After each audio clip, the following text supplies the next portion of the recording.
So you heard all the great things about Boise, Idaho, and you've been thinking about moving here. Most of the videos you see are telling you how wonderful Boise and living in Boise is, and then you find a few telling you to stay away. But unless you lived in the area for a while, you have no idea what it's truly like living in Boise, Idaho. Well, as you can probably tell, I wasn't born and raised in this area, but I've been calling Idaho my home for over 20 years now. So let me share my experience with you and tell you the honest truth about living in Boise, Idaho. I'm going to tell you the pros and cons so you can truly understand the Idaho lifestyle and what it's like being an Idahoan. But first, I'm Judith Chris, broker owner of Top Idaho Real Estate. I moved to Idaho in 1999. And I've been in the real estate business since 2003, and I helped hundreds of clients, many of them who moved here from out of state, just like you. So if you are thinking about moving anywhere in the Boise area, make sure to give us a call, shoot us a text, send us an email, and let us help you with that move. If this is your first time on this channel, thanks for stopping by. I hope our videos will help you find answers to your questions about what it's like living in Boise, Idaho. Make sure to tap that subscribe button and get a bell on so you will get notified when our new videos come out. So let's see that list of pros and cons. Let's dive right into. Boise and the rest of the Treasure Valley has exploded in the past 2 decades. I remember when I first moved here, there were so few things to do and places to go to in Boise. Boise definitely didn't look like your typical capital city.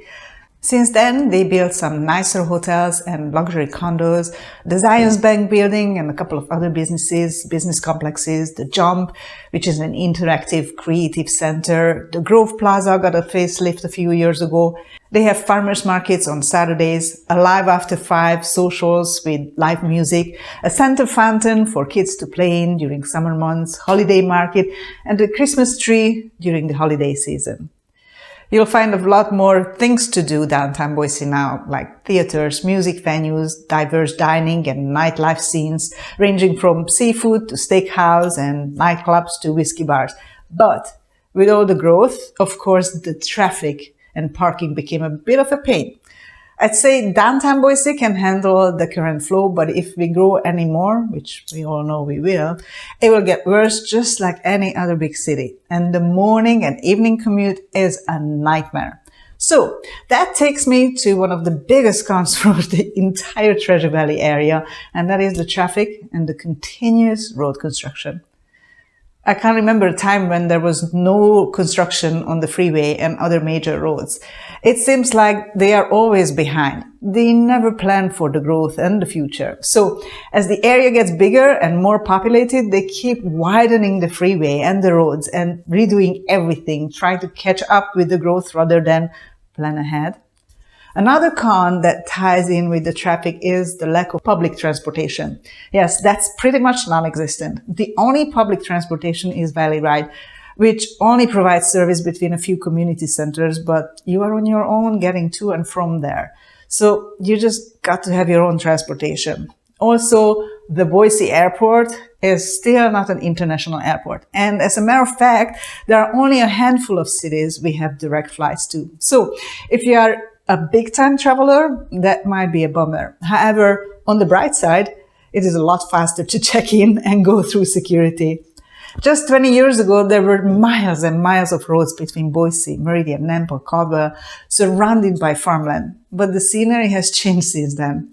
More and more farmland is sold to developers, and the cities are growing closer and closer to each other. As a matter of fact, driving in some areas, you don't even know if you are in another city already. Boise, Meridian, and Eagle are already grown into each other. So when you think about the cities of the Treasure Valley, you could think about them more like suburbs of Boise. The disappearing farmlands are definitely a con to most of the natives. Seeing rooftops everywhere where there used to be cornfields and green pastures is not a welcome view for most in the area. And with more people and more traffic, the area no longer has the slow pace, laid-back, quiet country-like living. You have to drive way out there for that. But on the positive side, with growth comes the convenience of not having to drive far to do your everyday shopping or go out for lunch or dinner. And of course, with growth comes the growing pain in the housing market too. The Boise area, mainly Meridian and lately Nampa, is one of the nation's fastest growing areas, and that created a huge demand on housing. With the low inventory, home prices skyrocketed. If you're trying to find an affordable home in the area, you are out of luck.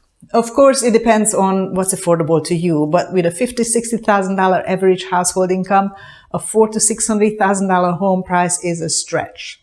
And rental prices are very high too. The last housing boom of 2005-2007 was different, however.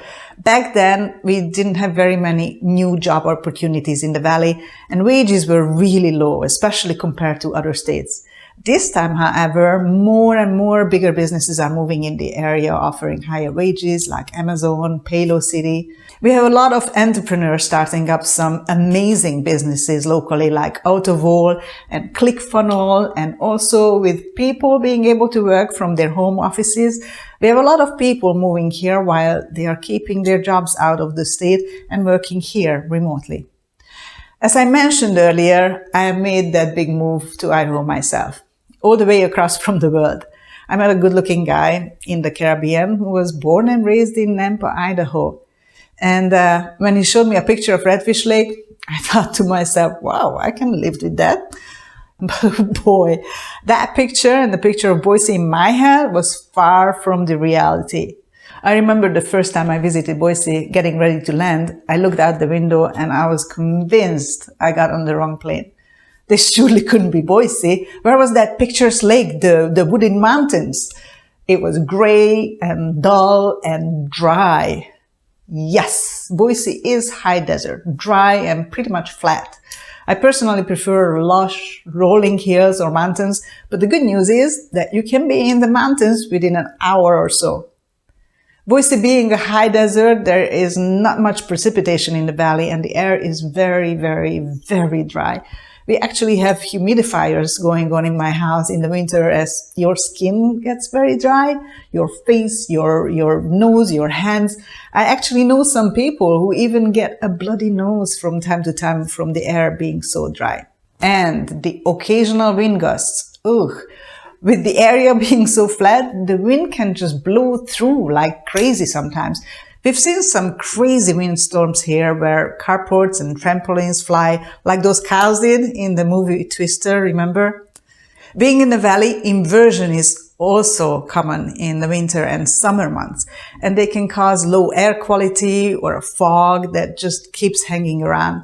The con to this climate is that, yes, although we have some gray days and low visibility from time to time, but most of the times we see the blue skies and you can plan on outdoor activities without having to have a plan B for rainy days.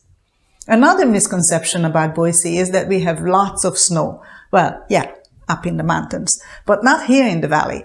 We have an inch or two here or there, and it melts in a day or two most of the times. The only time we had significant snow in the past 20 years was back about 5 years ago. We had a total of about 40 inches. The problem wasn't really even the amount of snow, but the fact that we are not used to winters like that. So some of the cities were not ready or capable to handle it. By the way, we sand the roads in the valley, so that is a big plus for all the vehicle owners. If you look at a local car, they are not rusty like in some other cities. And if you really, really want to play in the snow, don't be too disappointed about the lack of the snow in the valley, as there's just plenty in the mountains. And you don't have to drive far for some skiing and winter fun. Bogus Basin is the nearest ski resort, only about a half an hour drive from Boise. And if you have more time, you can visit Brundage or Tamarack or go up to Sun Valley for a weekend. The Boise area is better fit for people who are more the outdoorsy type, who are more into outdoor activities, let it be hiking, biking, hunting, off-roading, camping, fishing, entertainment like concerts, and I'm not talking about classical concerts. If you like going to see a Broadway show, opera, ballet and such, well, coming from a big city is what I miss most about living in the Boise area, the culture. Yes, we have some great performance visiting from time to time, like Shenyun or River Dance is coming in March. We have the Boise Philharmonics, Ballet Idaho, Shakespeare Festival in the summer. We have a few museums, but the choices are very limited. Bottom line is, if you are more into fine art, classical music and such, if you're used to a variety of cultural events bigger cities offer, you will be disappointed. We have an okay-sized zoo, Roaring Springs Water Park, Wahoo's, which is an indoor and outdoor entertainment center, but the amount of choices of entertainment is very limited. Well, that is about all the pros and cons that I can think about for now. I hope that it will help you decide if you can live here and would like to make that move as well. And if you have any questions about anything else, just reach out to us. Give us a call, shoot us a text, send us an email. Whether you're moving in 9 days or 90 days, I would love to hear from you. And if this is what you are looking for, we would love to help you make that move. Until next video, this is Judith Grace. Take care.